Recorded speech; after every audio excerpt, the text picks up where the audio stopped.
Well, I'll be. Well, I'll be. We are live. Let's change that from top chat to live chat. It does that every time. Hey, what do you know? I got a notification. I got no such thing. You did not. No, I did not. F100. It sounds good. Hey, 597 subscribers. That's very nice. Almost to 600. Oh, we already got a thumbs up. Yeah, that's me. No. Let's say, how do we give a thumbs up without any watchers? Cool. Also, I'm sure you're going to ask me a question about why I managed to get a ratchet to stick to the side of the Miata. I see the magnet sticking to the side of the Miata. This is back when they made cars actually out of metal. Well, Saturn. Did someone have a breakdown? No, didn't have a breakdown. Well, I mean, this car had a breakdown, but this is a new vehicle to us. It's Robert's birthday present. Don't tell him. God, this camera angle is not flattering. It's like a lot of stuff. Don't do that. Do the camera. Don't do the screen. The screen does not. No, like the actual face of the camera. Okay. It'll actually pivot. All right, that's a little bit better. Yeah. Yeah. You mean you don't want me to break your laptop that's already broken? I'm just saying it's not going to work. Do you want to point out what you got there in the new carport? So I took the head and mounted it on the wall.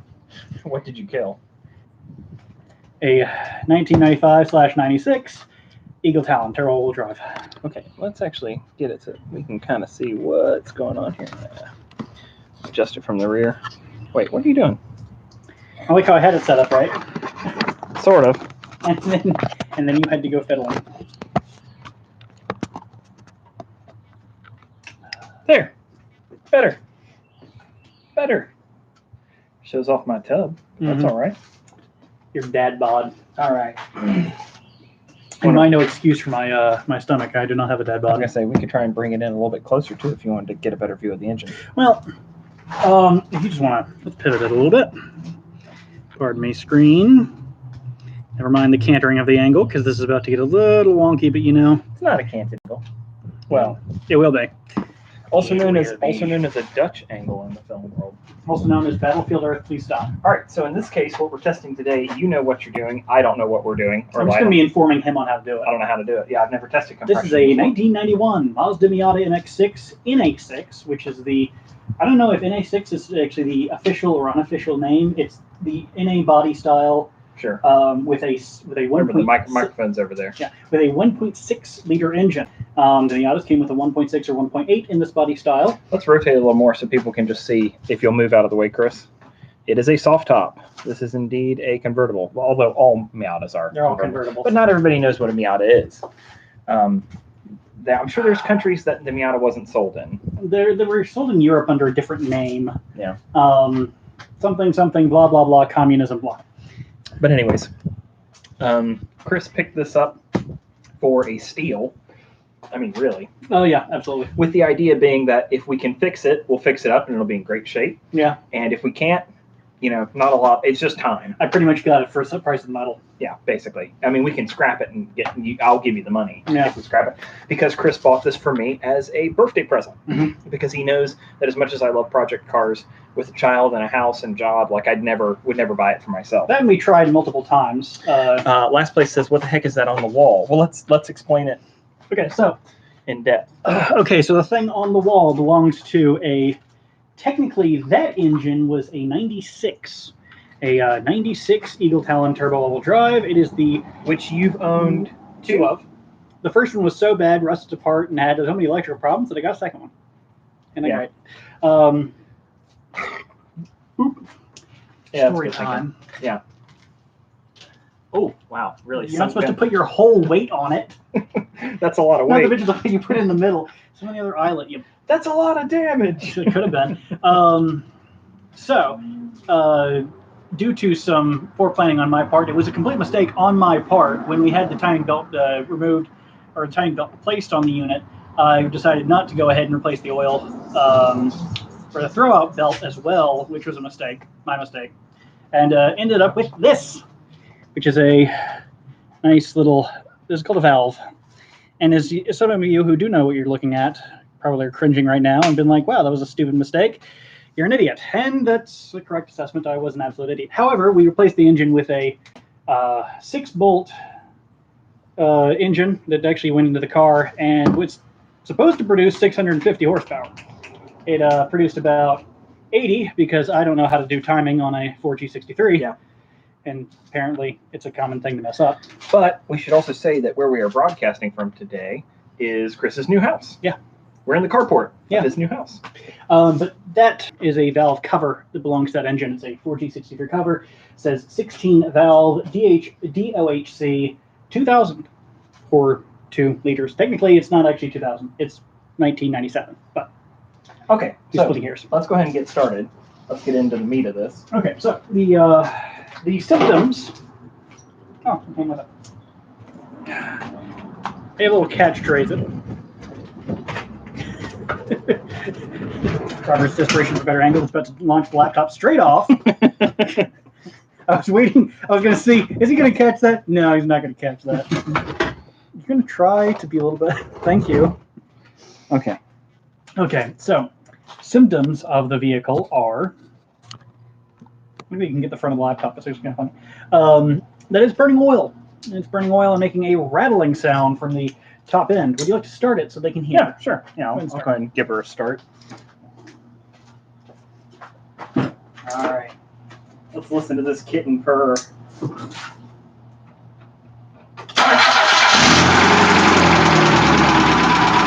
Note the clicking. I'll be damned. Check engine light is on. I have no idea what it is. They probably can't hear that. No, they can't. Well, okay. So, as you all notice, the clicking. It's also burning oil, not as easy to show from the front of the car. Hold on. I think we need to illuminate another problem with the Mazda Miata. It's not a problem with that. It's a problem with your ability. You need to step out of the way. God. It's made for short people. It's made for the kind of people who would be in frame while working this. I was going to say, our friend Bobby had no problems with the Miata. It's rude. Maybe this is actually something about Miata owners, is that Miata owners are all just extremely short people. Well, it is a Japanese car, so they're not known for their height. Yep. Sorry, those people, the Japanese, if they even exist at all. Which is funny because of the World War II era record that I found in my collection that I did not know that I had. Yeah, he found a nice racist piece of Americana. Yes. What was it called? You're a bunch of saps, you dirty Japs, or something like that. No. It wasn't. No. It wasn't dirty Jap. It was sap and Jap, though. It's like, wow, okay. You're a sap, Mr. Jap. Oh, you're a sap, Mr. Jap. That's what it is. I was gonna say it wasn't that racist. I feel like we just crossed the line completely, and now we're in the middle of the field. So, so what are we gonna do? So we gotta actually pull some of the spark plugs off to test compression. Okay, so. But what are we testing for? When we're testing for compression, what are we? Because the problem is it's burning oil. Yes, it's burning oil. So oil in the engine is obviously in the engine, and it is. While we're talking, probably shouldn't just be talking to our guts. You just take the actual lens and rotate it up. There we go. What? Oh, it's just dirt. I thought you had like a million mosquitoes on you. So anyway, oil exists in the engine. Regardless, obviously, you know this, but it exists outside of the combustion chamber. If you want to fix your engine, at first you must create the universe. Yes, We're going but it way exists back. outside the combustion chamber. It gets into the combustion chamber to burn it. The question is how. You have to think about where the oil is, and realistically, there's going to be 3 major sources of oil going into the combustion cylinder. It's going to be the rings on the pistons inside the engine. They stop the pressure from going around, and they stop the oil from coming back up. It is your head gasket. That can be just oil, but it can also be water, and it can be coolant and oil. Well, for instance, the truck, Chris's truck over there, Milkshake, was driving on milkshake, which is when you have oil and water mixed together. And they emulsify to create a milkshake like a salad dressing. The most disgusting smelling salad dressing you'll ever smell. That's what oil and vinegar are. It's just oil and water mixed together. Yeah. So when it comes to this, the third way for oil to get in there is through the valves. Note the punctured valve that's over there does not belong to this engine. It probably wouldn't fit. I'm imagining these valves are probably much smaller. Now, to verify it, we can check a few things. We're going to check compression. And compression will verify that there is not pressure going around the piston. Where's the tool? The tool is standing right there. Ouch. Excuse me. So Do you hear the way inside, if you'd like to go get it. you hear the way he treats me? However, when checking compression, it's very important that the engine does not run. You don't want the engine to actually start up and go. You check your compression by hitting the starter and letting the engine just do its natural compression cycle. If it were to start and run, well, your compression tester would probably either fire out of the top of the... I saw it on a seat.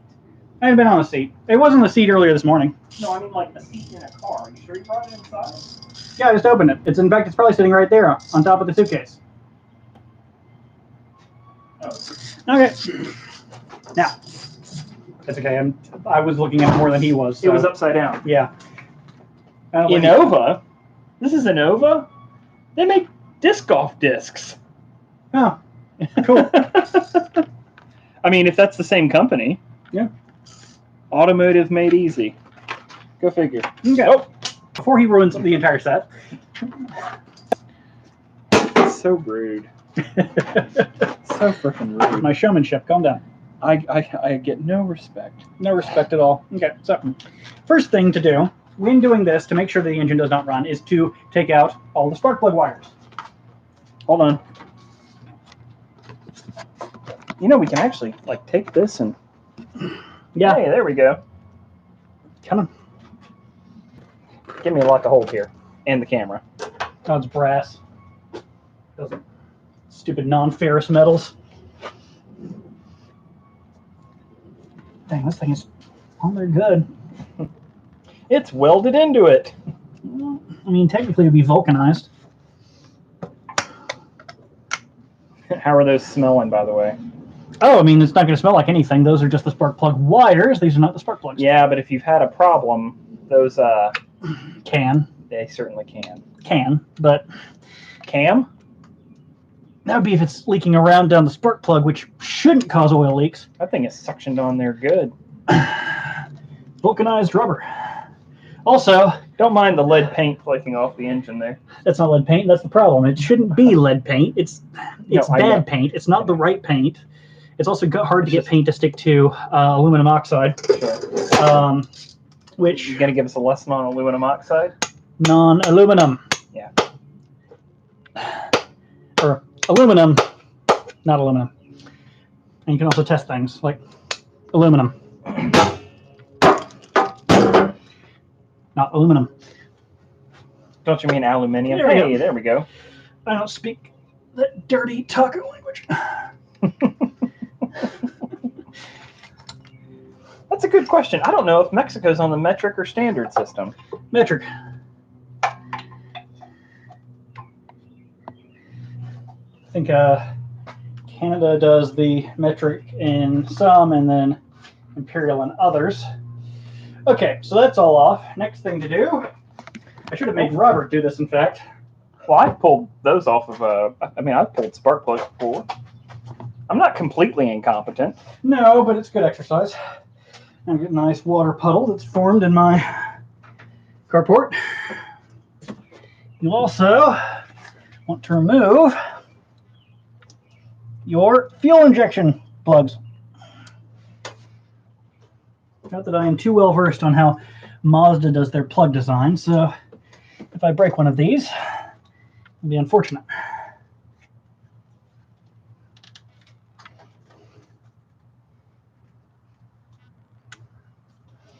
How do these come off?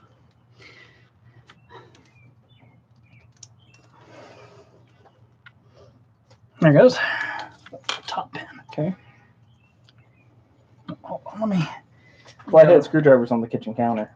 If you're looking for the small one. There's another one over here. You got a bike tool that works. Can as show well. off some of the body work. Oh yeah. Look at that. So yeah, although it's very difficult to All tell that on camera, lovely primer that we have there. although it's very difficult to tell on camera, some of you may actually noticed. I think this car was in a front end wreck at one point. You think so? Yes. Yep, the marking right there, Mm-hmm. the handmade wiring harness right there. Yep. And just the general state of the body in general. Also, the hood doesn't really line up, so something happened to the front end here. It's possible somebody went under a truck. and it just clipped the entire front. Because this cross-section doesn't appear to have damage, really, but it could also have been completely replaced. Sure, replace the front bumper. Well, I mean, the bumpers are designed to crumple. But the paint matches surprisingly well, if such was the case. Yeah, no idea. Yep. I mean, in this car being 28 years old, there's lots of stuff that's been bodged over time. For instance, whatever we're doing here. Come on. Now, do you know what the correct compression is supposed to be on this engine? Apparently, something to the tune of 160 to 185. Okay. Pounds per square inch? Yeah. Okay, just making sure that's the unit of measurement we're using. They were communists. Filthy, dirty, backwards people who use bar. Okay. Actually, I guess I could have... No, that's not the right harness. Okay. So now that everything's disconnected... Yep.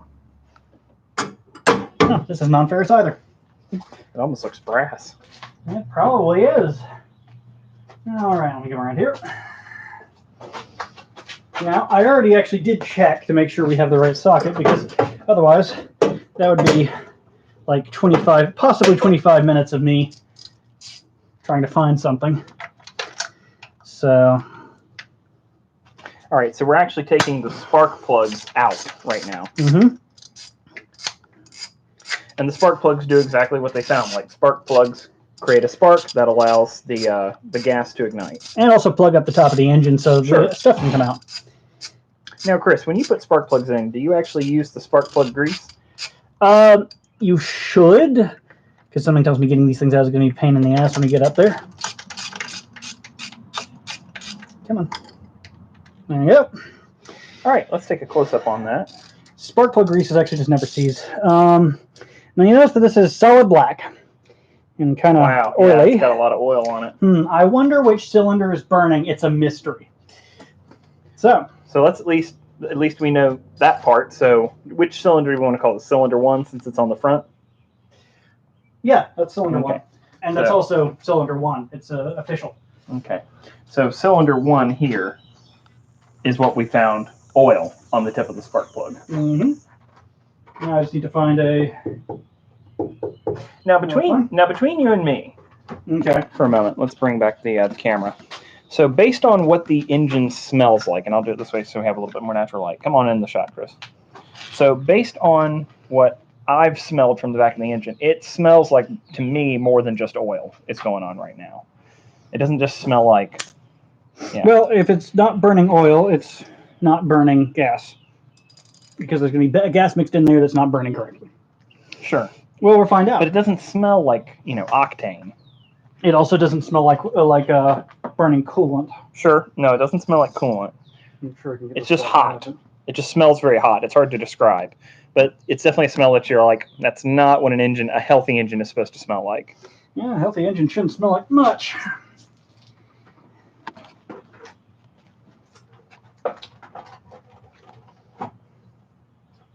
I hope I'm keeping this relatively steady. I think it's got some stabilizers in it because it looks pretty smooth. Mm-hmm. Actually, what am I doing? I don't know what you're doing.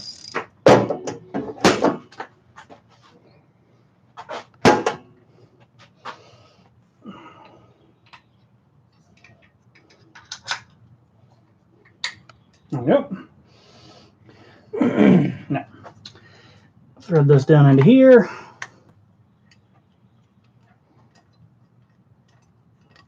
And spark plugs actually shouldn't be too tight. There are sometimes torque specs on engines, but... I whip my gauge back and forth. I whip my gauge back and forth. So, with that there, if you'd like to watch the gauge, yeah, you're going to want to lift it up. You have the key in it? Yes, sir. All right. All right, there. Let me see if I can flip the camera over so they actually see it correctly. Your feet on the screen there. What is that? Not very high. 120. Well, it's not too bad. Okay. Keep her going. No, that's it. That's it? That's it. Okay. Okay.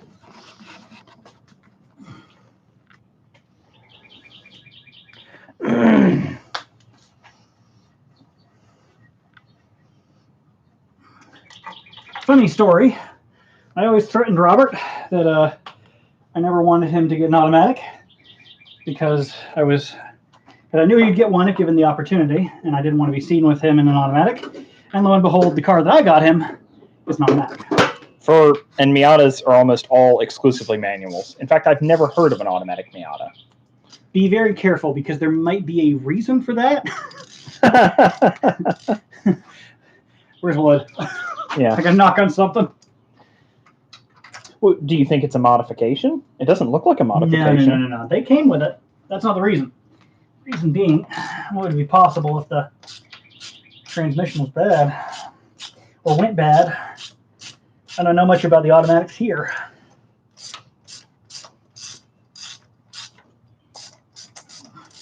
I mean, we've actually talked about when the transmission goes on this, turning it back into a manual. It requires some work. Yes, it requires some work, but it's not impossible. It requires a new ECU. There's a bit to it. It's not impossible. I was going to say, they modified Breeze Jetta to be a manual, and it didn't take that much. Yeah, they also modified it to not work. Let's see what we got going on here. More oil. Interesting. We are 2 for 2. The mystery continues. Actually, I don't know whether you're supposed to put the spark plugs back in or not. I'm just leaving them out. Isn't that going to shoot stuff up from the open one? Well, yeah. What's it going to shoot up? Fuel. Well, no, that you disconnected the fuel injectors. Womp womp. Okay. Is there any chance that it could affect the compression in the other cylinders? No. No. All right. It'll make it sound weird when it's starting because it'll run high on part of the cycle. So actually, your first thought, you should actually keep doing it because this, as you kept doing it, went further up and closer to 150. Okay. I don't have to do it too long. Mostly for the starter's sake, not for the pressure testers. Let me see. I mean, it just keeps snaking up. Well, it's going to keep snaking up the more we use it. Because remember, it's just going to keep compressing. Well, I was going to say, I mean, that's... Try the first one again. Yeah, I was going to say, that's holding better. Well, let's say 160 on that.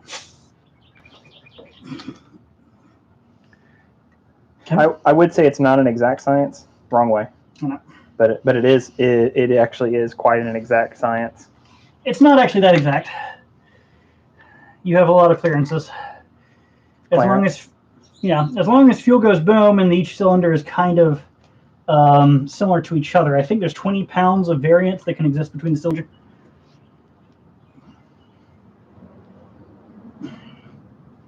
Do you want to see what I'm talking about? You want me to crank it? Oh, I know what it looks like. There you go. All right, it's undoubtedly upside down, but y'all can at least see what we're seeing here.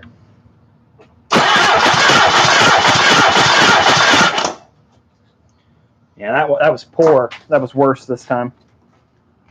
That only got up to 90. Well, it appears as though it was 90 last time. It was? Yep. Okay. Well, so we might have bad valves. Or sorry, no valves. Rings. I'm losing my mind. Right, because if we didn't have bad valves... Bad rings. Right. No. Right, but we're testing compression to check the valves. Oh, to verify that it's not the rings. Right. Could be the rings. Could also be the valve seats. But either way, if it is the rings, or if this, we know it's more serious work. And you have to remove the head either way. Not that we'll be doing that today. No, absolutely not. That is a lot of work. Well, it's the kind of work, too, that you got to leave. I mean, you got to have stuff to put everything. Yep. And then you got to leave stuff apart. Yep. Unless you're really good at what you do and you know what you're doing, you can do it all in a day. And I don't know much about this engine. Right. Aside from the fact that some people like it. I know that people love Miatas. I have a buddy who races them. Okay. 2. How's that one looking on the tip? About the same? About the same. Yeah. 1, 2, 3. That's one strong magnet you got there. Yeah, it's out of a hard drive case. Well, that'll do it. I think it's out of a hard drive.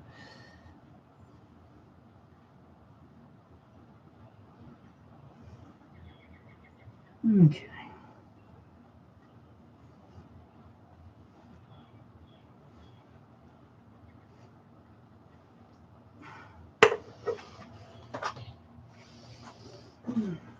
All right, focus. There we go. That one's fine. It got up to 150.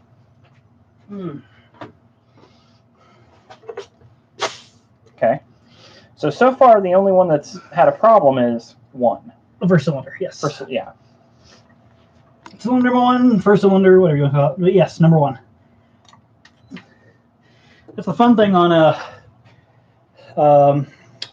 longitudinally mounted engines, lengthwise, is that the front cylinder is always the first cylinder, as far as I know, unless Chevy or Ford did something fucky. Is that that's always number 1, and number 2, number 3, number 4.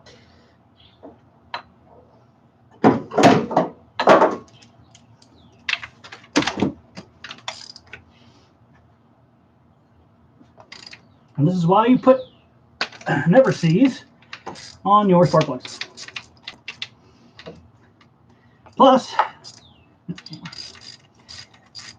if we ever convert this to a manual, I'm thinking we should just go ahead and strap a Ford G6 to a T56. I'm not biased. We'll just pump, 300, 400, 600 horsepower to the rear wheels. Good Lord. You're making a dragster. Oh, other news that it's a rear-wheel drive vehicle. What? Technically, well, no, I take that back. I do take that back. Most longitudinally mounted engines are rear-wheel drive. Except I think Oldsmobile. I think Oldsmobile did something really dumb where they kind of made like, how Ferrari has the rear engine and it goes up to a transmission and then back out to the rear wheels? Sure. They did it front-wheel drive where it went back to a transmission and back to the front wheels. That's not. Why? Because they had already had that mounting system? I think it's GM somebody, but yes. I don't know why they did it. It's just so crazy. It's the weirdest thing. And it came in, I think it was a 500 cubic inch engine. Wow. Which is a gigantic engine. It's a behemoth. You couldn't even, there's no way that could fit in this. Nope. People put LSs in these. People put the Windsor 5.0, which is a Ford engine. That I think the Windsor 5.0 is a 302 cubic inch 5 liter. I think it only came in the Mustang Fox body. Could be wrong. The Windsors were usually, I want to say 429. I think it was like 429 and 4 something. Yeah, 302, 329. I don't know. Okay. I'm not an expert on such things.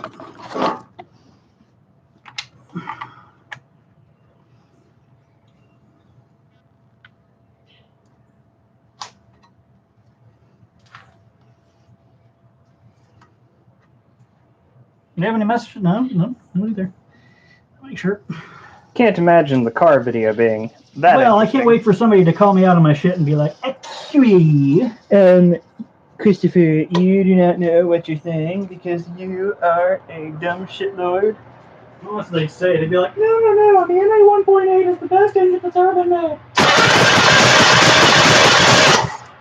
Yeah, no compression problems on this one. Okay, so it looks like we got problems on the first cylinder, which could be valve C,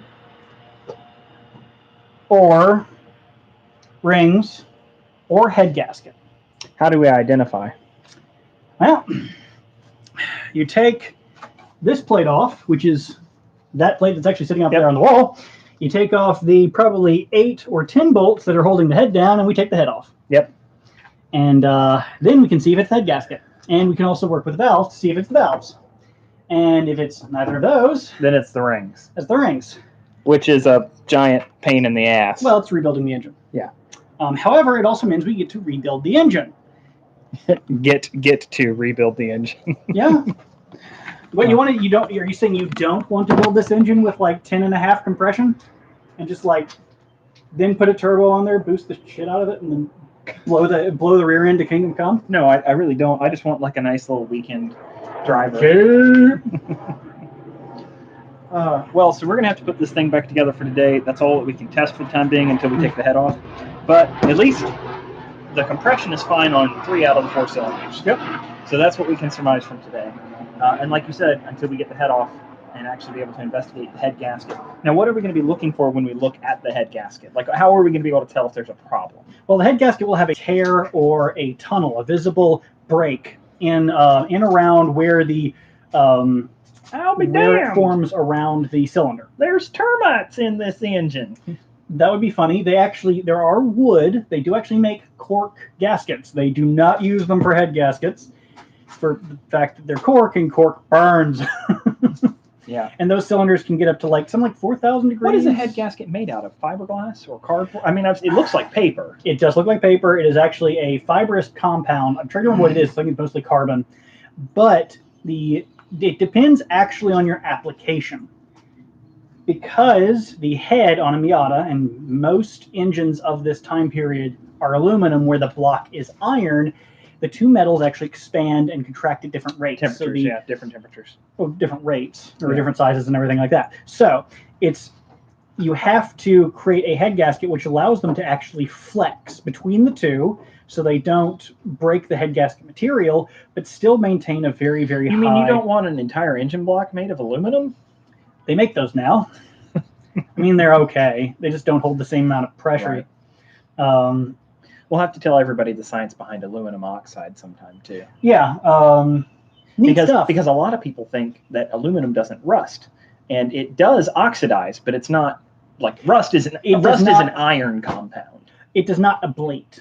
Yeah. That's a technical term, which I'm sure most of you are familiar with. We can get into it later. Yeah. So the important part is the head gasket is actually a compound which is allowed. It depends on what your application is. Racing cars will use something called a mixed metal, where it's actually several layers of metal that allow smooth transition between the different spacings. Which, if we put this thing together, chances are we'll probably try to do a little bit of that. If we take the head off, I'm straight going to try to port this thing. I've never done it before, so it'll be an experience. But good thing. But if you enjoyed, I know we haven't done a lot of stuff lately. Yeah. Honestly, Chris getting into the house has been a big distraction. We're trying to put together the new studio space and get that together. I mean, you just got your bed up here today. Yeah.